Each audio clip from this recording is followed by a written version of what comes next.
उनका कैरेक्टर के मामले में आप जान रहे हैं, रोज तमाशा होता है। और वो अनूप संडा जो लड़ेगा हमसे लड़ेगा, लड़ाई में वैसे किसी को हम मान नहीं रहे हैं। ये देखिएगा 10 मार्च को क्या रिजल्ट आएगा, एक नई तारीख लिखने जा रहा है। संडा जी ज्यादा बेहतर बता पाएंगे, समरीन खान तो एक है, पता नहीं असदुद्दीन ओवैसी साहब जैसा कायद मिल गया है। मुसलमान बिल्कुल, ओवैसी साहब जो है दबे कुचलों की लड़ाई लड़ रहे हैं। ताहिर साहब चुनाव न जीतने पाए, हार जाए। 543 में अकेला दहाड़ रहा है। खरीदो फरोख्त होती है, सत्ता पक्ष का चुनाव होता है। समाजवादी पार्टी के ताबूत में इतनी कीलें ठोक दी हैं और कस्सी में इतने सुराख बना दिया है। यादव से पूछते 14 यादव जीते थे, कहाँ चले गए? हम इस वक्त सुल्तानपुर इलाके में मौजूद हैं। यूपी की सियासत में सुल्तानपुर एक अलग अहमियत रखता है। ये सुल्तानपुर की खास शहर की सीट है, जिसे सुल्तानपुर सीट भी कह सकते हैं। ये 188 विधानसभा क्षेत्र है। यहाँ पर सभी पार्टियों ने अपने दिग्गज नेताओं को उतारा है। अगर हम बीजेपी की बात करें तो विनोद सिंह यहाँ से बीजेपी के झंडा बरदार हैं, सपा से अनूप संडा है, कांग्रेस से फिरोज अहमद है, तो वहीं अपने मजबूत वजूद को डेवलप करते हुए AIMIM के झंडा बरदार अकरम बेग है।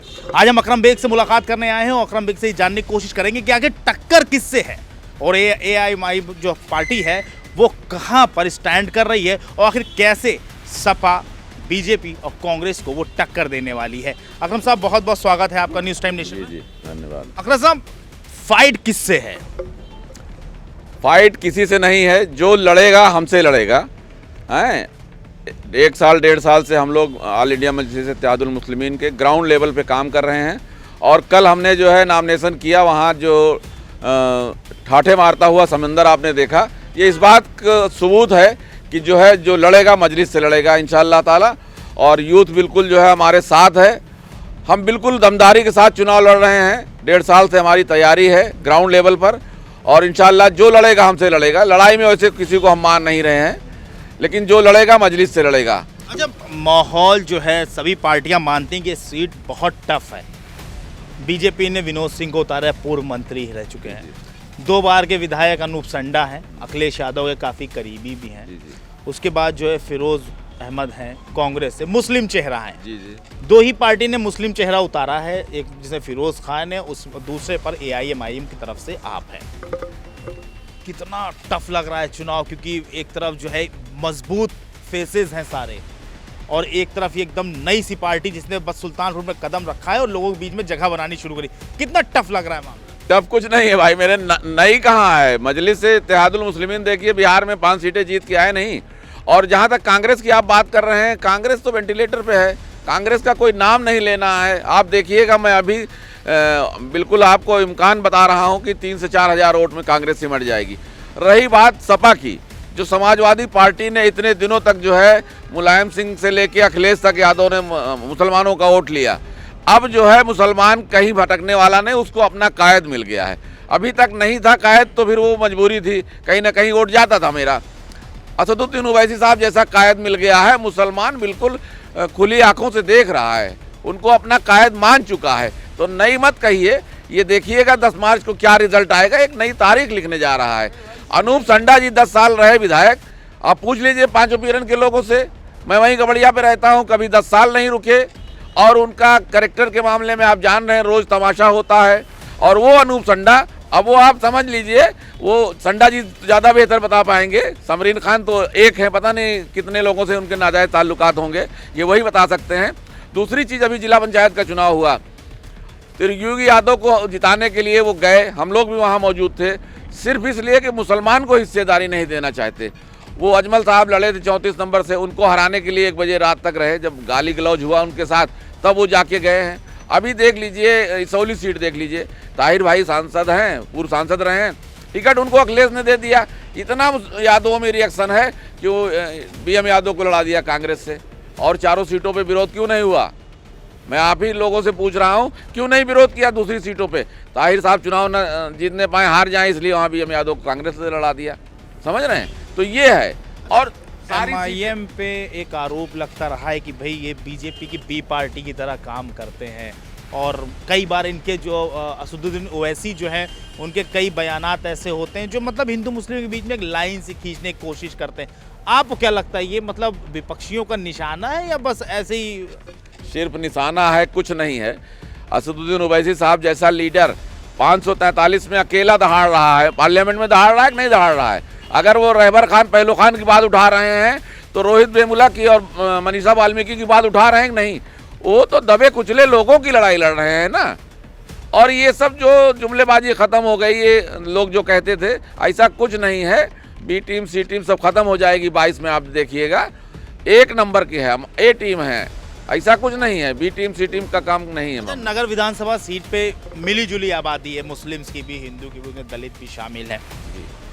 दलितों के अगर हम बात करें, दलित कैडर की हम बात करें, तो उसके सामने AIMIM जो आप जा रहे हैं या आपके जो कार्यकर्ता हैं वो जा रहे हैं फील्ड में, तो क्या उनको मतलब किस तरह समझाएं? क्योंकि सरकार बनी नहीं अभी तक कभी यहाँ पर यूपी में, तो उनके पास अपने पुराने काम गिनाने का कुछ है नहीं, तो वो क्या लेकर आखिर स्कीम जा रहे हैं कि जो जनता को बता रहे हैं कि जनता उनकी तरफ भरोसा करे? मैं बता रहा हूँ आपको ना, BSP का देख लीजिए, ये है कि बहन जी इतना ज़्यादा डर गई हैं कि वो कहीं उन्होंने सांस लिया, इतने सारे मामले हुए, कभी आवाज़ उठाई, और ना अखिलेश यादव उठा रहे हैं। हमारा ये है कि ओवैसी साहब ने जय भीम का नारा दिया है, वो बात हम रख रहे हैं। और खाली असदुद्दीन ओवैसी साहब ने जो है उनको दिया है, बाबा साहब को अपने फ्लैग में जगह दी है, बाकी किसी पार्टी को बता दीजिए किसी ने जगह दिया हो। तो हम जय भीम का नारा हमने दिया है, उस पर हम काम कर रहे हैं, हम दलितों के पास जा रहे हैं। और मैं उनसे यही कह रहा हूं कि भाई, बाबा साहब ने संविधान लिख दिया और वो हमारे आपके बीच नहीं है, उसको बचाने की जिम्मेदारी अब असदुद्दीन ओवैसी साहब के पास है। मतलब मान लिया जाए कि अब की जो है मायावती का एक मोटा वोट बैंक जो है, जिस पर मायावती या BSP पार्टी जो है कॉन्फिडेंस रखती है, बिल्कुल AIMIM काटने वाली, बिल्कुल 15 से 20 हज़ार वोट हमको मिल रहा है इंशाल्लाह दलितों का। और हमारा निषाद बिरादरी जो है ठीक ठाक है। सब लोग ओवैसी साहब की तारीफ करते हैं, दूसरे लोग भी तारीफ करते हैं, उनका लोहा मानते हैं। जो ज़ईफ लोग हैं वो भी कहते हैं कि भैया ओवैसी साहब जैसा लीडर कोई नहीं है, वो चाहे जिस भी बिरादरी का हो। ओवैसी साहब जो है दबे कुचलों की लड़ाई लड़ रहे हैं, क्योंकि हमारा इस्लाम भी कहता है, आप सल्लल्लाहु अलैहि वसल्लम का भी यही कौल था कि जो गरीब हैं, मजलूम हैं, उनके साथ तुम खड़े रहो साना बसाना। तो असदुद्दीन ओवैसी साहब जैसी शख्सियत उस पर इस्लामिक फंडे पे काम कर रही ना, वो बता रहे हैं उसको कि ये चीज़ है। अच्छा, मान लीजिए आप सीट निकाल भी ले जाते हैं नगर सीट से, और बाकी प्रत्याशी अगर नहीं जीत पाते और आप विधायक बन जाते हैं, क्या विधानसभा में क्या कमाल कर पाएंगे? क्या दमदारी से बात रख पाएंगे? बिल्कुल रख पाएंगे भाई मेरे। देखिएगा आप, सबसे पहली चीज़ तो हमारा ये है कि हमें मुस्लिम अवेयरनेस डेवलप करनी है, क्योंकि राजनीति में वो है नहीं मुस्लिम जो है ना, हमको अपने लोगों को लीडर बनाना है, हम उस पर काम करेंगे। काहे नहीं दमदारी से 5 विधायक हमारे दहाड़ रहे हैं कि नहीं, बिहार में दहाड़ रहे हैं। हम 403 सीटों पे लड़ रहे हैं। हम देखिएगा, अगर हमारा 50 विधायक भी रहा तो हम देखिएगा क्या पोजीशन करेंगे। ऐसा नहीं है, हम अपनी बात करेंगे, जितने दबे कुचलों की बात है वो हम रखेंगे दमदारी से। और मैंने अपने लोगों से, यहाँ इस विधानसभा के खास तौर से लोगों से कहा है कि आप यकीन मानिए, क्योंकि ऑल इंडिया मजलिस इत्तेहादुल मुस्लिमीन का काम यह है कि वो दूसरे लोगों से हट के काम करेगी। मतलब ये मान लिया जाए अगर मुख्यमंत्री नहीं भी बना AIMIM का, तो मुख्यमंत्री की कुर्सी का पाया एक जरूर हिला के रखें। बिल्कुल हिला देंगे। मैंने खास तौर से समाजवादी पार्टी के ताबूत में इतनी कीलें ठोक दी हैं और कश्ती में इतने सुराख बना दिया है कि अखिलेश यादव की कश्ती डूबना लाजमी है। इसको कोई रोक वोक नहीं पाएगा इंशाअल्लाह ताला। और आप देखिएगा 10 मार्च को क्या रिजल्ट आएगा। अच्छा, एक सवाल है जो कई लोग पूछते हैं अक्सर जनता की तरफ से है, ये जिला पंचायत सदस्य जो जीते थे, फिर उन्होंने बीजेपी के जिला पंचायत अध्यक्ष को सपोर्ट कर, उसके बाद पार्टी ने उनके खिलाफ कार्रवाई भी की, तो ऐसा नहीं लगता कि लोगों में एक अविश्वास की भावना हो सकती है पार्टी को लेकर? ऐसा नहीं है, ऐसा नहीं है।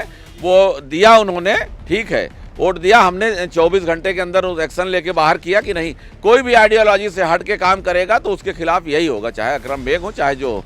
दूसरी बात यह है, ये तो बहुत खुली सी बात है कि उसमें खरीदो फरोख्त होती है, सत्ता पक्ष का चुनाव होता है भाई मेरे हैं। और उसमें सबसे पहले मुस्लिम लड़कों के साथ उनको सिक्योरिटी दी गई, उनको ज़बरदस्ती उठाया गया ना चाहते हुए भी, तो इस वजह से था मामला, उसमें बाकी और कोई बात नहीं थी।